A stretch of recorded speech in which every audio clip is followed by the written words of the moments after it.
Welcome everybody, and today we're looking at a new limited edition release from Indicator, and it is 1948's All My Sons.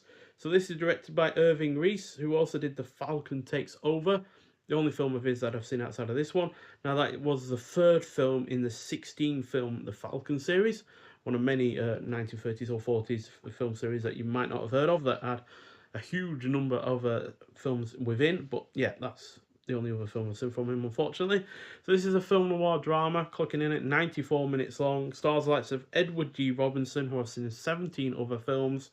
Favourites being the likes of Double Indemnity, The Stranger, Key Largo, Scarlet Street, The Sea Wolf, and Black Tuesday, which I think is the last time we actually mentioned him in a film that was released physically.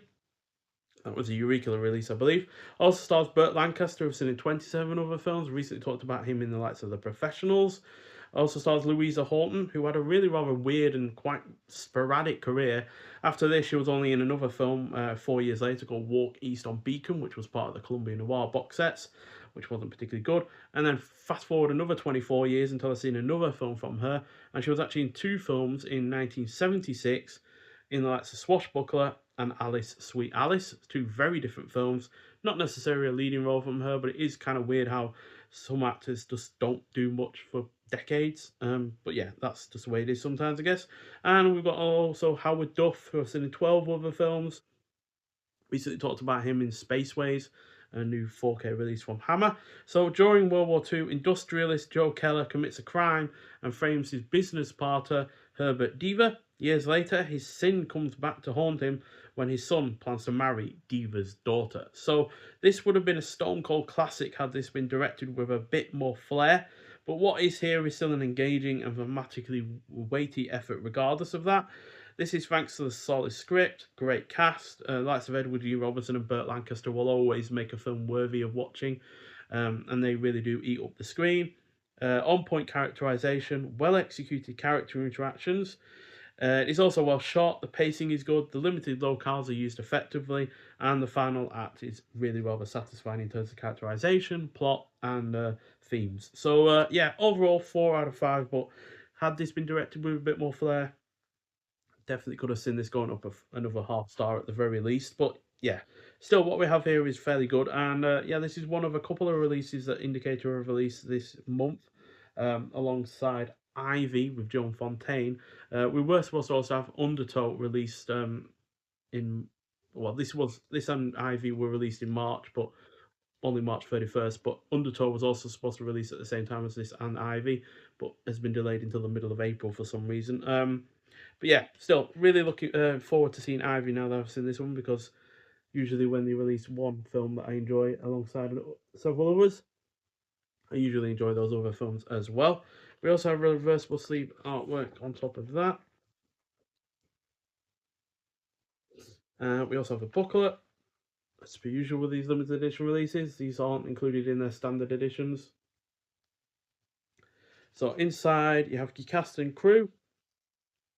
Then we have Guilt, Betrayal, and Suspicion by Philip Concannon from 2026, as well as shots from the film. So there's Lancaster and Robinson, and there's Lancaster and what was her name again? Mady Christians. Not seen her in anything before, but she was really rather good as well, to be honest. I look forward to seeing more from her in the future if I end up getting to that. And then we also have Locating All My Sons page to screen.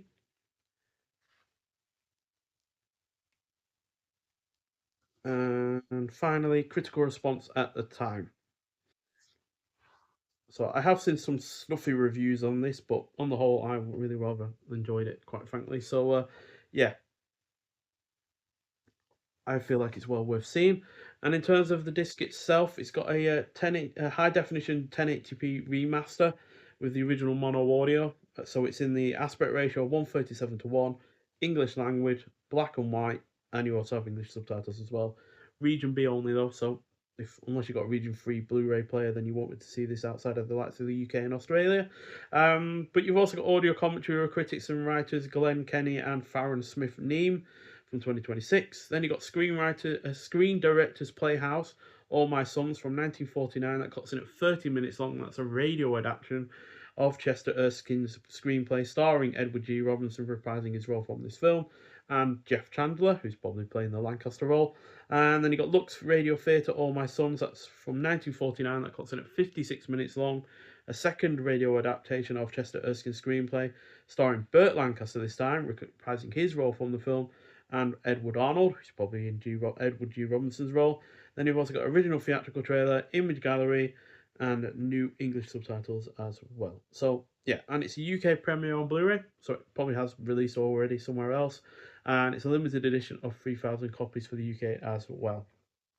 So yeah, well worth seeing this one, especially if you're a big fan of Burt Lancaster like I am. Although I also am quite a fan of Edward U. Robinson as well. So yeah, it's just great to see them two on the screen. Even though I guess you could say it's probably a little bit ludicrous that you could say that the likelihood of Edward G. Robinson being the father of someone like Burt Lancaster is a little bit on the ludicrous side, given the massive size difference and obviously the fact that even though there's a 20-year difference in age between the two of them, Burt Lancaster does look a lot younger than he does in this, and certainly a lot younger than Edward G. Robinson. So, yeah, that side is a little bit ludicrous on the casting side of things, but they are nonetheless able to sell their roles and their characters. So, yeah, on the whole, an impressive enough film. But like I said, if it had a bit more directorial flair to it, this definitely could have been a bit more of a classic. But as it is, a really rather good effort, but not an essential one, especially in terms of the filmography of its two leads. Nonetheless, though, thank you for watching. If you have seen All My Sons before, I'd like to hear your thoughts on it, and I'll see you in the next one. Bye.